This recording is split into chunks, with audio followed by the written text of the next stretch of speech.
Greetings, salutations everyone, and welcome to our class, Securing Our Elections.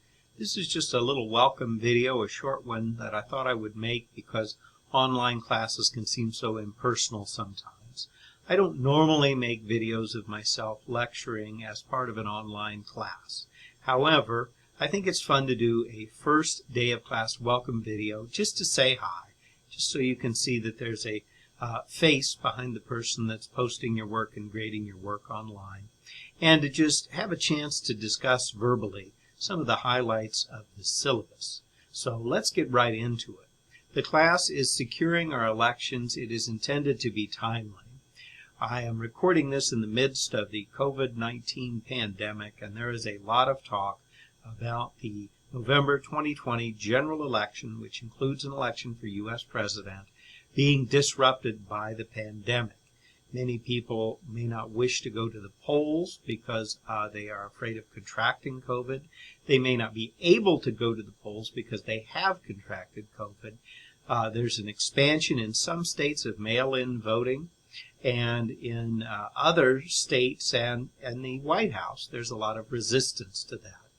And so what we're aiming to do here is to make this class super timely, to talk about what the political science shows. The political science now, not the political rhetoric, not the news media, not the social media, but the political science about what we can do to keep our elections safe and secure. So let's take a look at the syllabus together. Here it is on Canvas, and as you can see, we have the syllabus posted. I'm proud to say that it has an accessibility score which is high, and so if you use a screen reader or what have you, every effort will be made to make documents in this class accessible, and so I'm proud of that. Contact information for me. Please note this right here. Office hours apply to you. Zoom office hours. Just feel free to send me an email and we'll set up a Zoom appointment. Just because you're a distance learning student doesn't mean you have to give up on office hours. And so long as we are on campus, if you're on campus, I'm also physically present in one of my 2 offices. That's right, I have a new second office this semester during the times on the syllabus. If I tweak those, I will tweak the online version of the syllabus as well to reflect that. Now, scrolling down, are we secure? You know the political debate. Democrats tend to argue that the primary threat to election security comes from outdated election equipment that's connected to the internet, election equipment that leaves a paper trail, election equipment that comes from suppliers, some of whom contribute money to Republican campaigns, and, of course, from foreign intervention, particularly by Russia, and particularly in the 2016 and now the 2020 elections. That's one argument. On the other argument, we hear from Republicans, whose primary concerns focus on voter fraud, particularly the idea that undocumented immigrants or others who are not eligible to vote in the United States will register to vote anyway, as well as the concern that some interest groups that support Democratic and liberal candidates will abuse the absentee voting process with what they call ballot harvesting, essentially helping people to vote who may not otherwise vote, and in fact telling them how to vote or even filling their ballots in for them, voting for Democratic candidates. And so what do political scientists think? What does the research show? Who's right if either side? And ultimately, what do we need to do to keep our elections safe? That's what this class is about. The course learning outcomes speak to that as well. You can read those over on your own time. Teaching method. We're not going to have Zoom lectures. This is what you might call the old school, now that we've been teaching online for 2 decades, the old school online class. There are assignments on Canvas. They are asynchronous. They're not in real time. We don't use Zoom. And you just get on there, do the readings, do the quizzes and the assignments, participate in the discussion boards, and have everything up by the due date, which is Sunday at 11:59, right before midnight. I encourage you, though, not to wait till the last minute, especially on class discussion. Class discussion is much better if it's rolling and people post, then wait some time, maybe a day even, and then see what other people have posted and respond to them.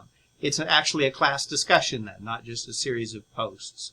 And that's what I want. I want you to chat with each other, get to know with each other, and use these forums. And the first forum is already up and ready for your participation. What about the final project? If you've taken a class from me before on campus or online, particularly online, you know that I like to build my classes around one big final project, and this is no exception. I want you to do an election security plan. I want you to pick an actual jurisdiction, a county or city. You don't have to do a whole state, and actually put together a plan for them for how they can secure their elections. Everything from balloting to absentee and early voting to what kind of voting equipment to use, what kind of voting equipment not to use, recounts, the works. And if you're a graduate student, there's a little something extra. I want you to submit that plan to the local election authority for which you wrote it. I want you to actually send them the plan and send me proof that you did it. We're going to actually try to secure some elections this semester. I like to get out of that hypothetical world and into the real world sometimes.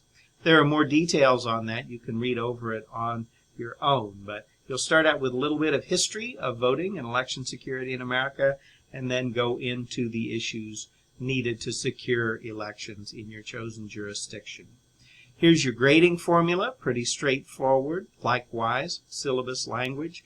It all applies to online classes as well as on-campus and blended classes. So all of this applies to you. Accommodations, non-discrimination, no academic dishonesty, the works. Don't forget this syllabus attachment, quite handy, that can give you some additional information about the semester, including the modified schedule for COVID and other things that you might need to know. There's also a final exam schedule, but that doesn't apply to us. But it's still a great resource. Readings. This is important. Hope you're still listening at this point because I can save you some money. I only need you to buy one book. It's the Richard R. Hasen book called The Voting Wars, and the pricing, $10 to $24, and that's at the ESU bookstore. You could also look for it online. Just be sure to have it in time so you're not late doing any assignments. Look at the syllabus for when assignments from that book are due. I do ask you to buy that book and have a copy ready. An e-book is acceptable if you choose to do it that way, and it is available that way. Now, the Mueller report. Let me talk about this for a minute. We're not going to argue about the Trump administration in this class. I know there's material in the Mueller report Mueller report. I always get that flubbed. The Mueller report. There's always arguments about Trump, and that came up in the impeachment hearings. We're not going to go there. We are only reading selections from the Mueller report about Russian interference in the 2016 elections. That's it. We're going to leave you on your own in terms of formulating your own opinions about the Trump administration and any involvement they may have with Russia, or if those are unfair and overblown reports. We're not going to go there. We're just going to look at selections from the Mueller report, which deal with Russian interference. Whether the Trump campaign had anything to do with it or not, Russian interference did happen. And so that's available online as a PDF. See the URL right here. There it is, right there. So you don't need to buy that unless you want to own a hard copy. And then finally, we've got the Smith, Anderson, and Rackaway book right here. Yes, one of those authors is me. Wrote this with two of my best friends. It's brief. It's a brief history of voting in America. It's a great way to lead off our class. Unfortunately, the publisher made it rather pricey, and we didn't have any control over that. I do not ask you to buy this book. I have secured from the ESU libraries unlimited digital checkouts. If you don't mind an e-book, you can all check it out at the same time. There's no limit on how many people can have it checked out as an e-book, and so you can do it that way. There's no cost, and I will post links and instructions on that shortly before we start assignments for this book. So again, purchasing this book is optional. You might find a bargain on a used copy, but otherwise it's a little pricey. I'm a co-author of the book, and I can't ask you to do that.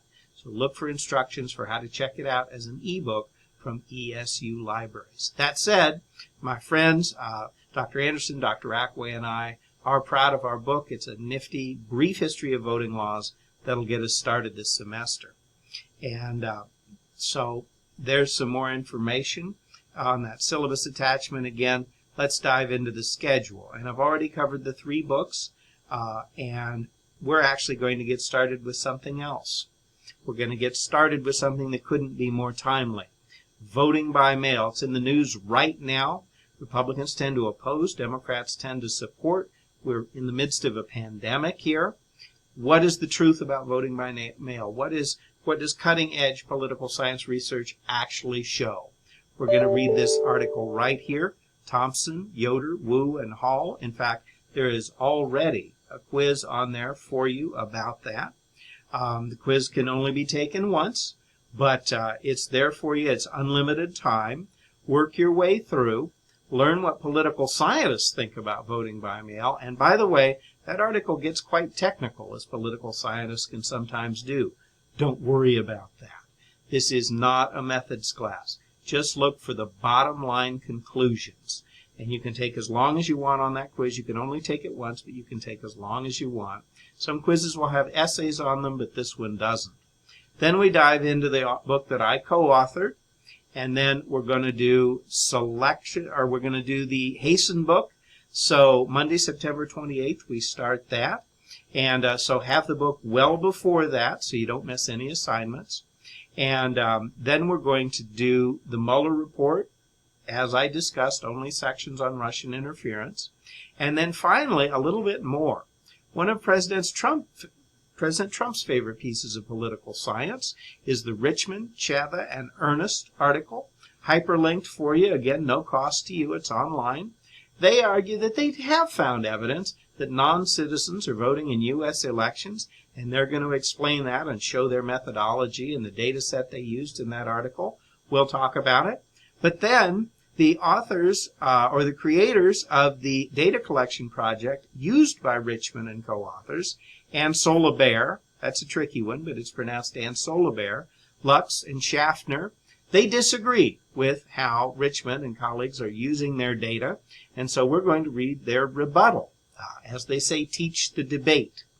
And then we have Thanksgiving break, and after that, you can devote all your time to your election security plan. That'll be the only assignment you have left. So there you have it.